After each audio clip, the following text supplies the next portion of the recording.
Good morning, dear traders. You are watching economic news on ИнстаФорекс TV channel with me, Tahmina Salomova.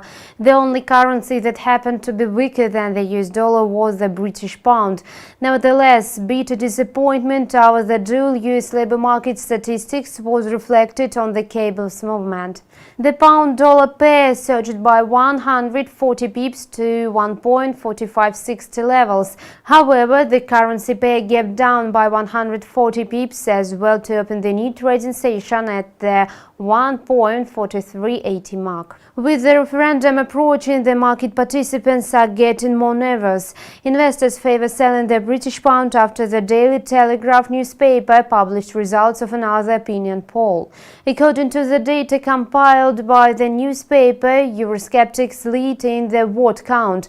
The preliminary figures show that the number of Britons who are going to vote for Brexit is rising. Ahead of the Fed June meeting, many analysts believe that the Federal Open Market Committee would not risk tightening its monetary policy during increased political uncertainty. At the same time, there are political concerns on the other side of the Atlantic. US economist Lawrence Summers, who also served US Secretary of the Treasury, reminds that besides Brexit, the outcome of the presidential election in the United States would considerably change the situation on the global market. The financial experts voiced concerns over the possible victory of Donald Trump in November. In case of Trump's selection as president, he would cut taxes and restructure the US public debts as promised during the campaign.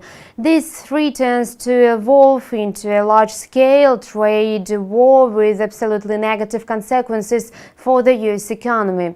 As for now, the currency market overlooks the possible change. The nearest events will be sufficient for investors to decide on their strategy. Find out more about the impact of economic releases with the InstaForex's TV channel.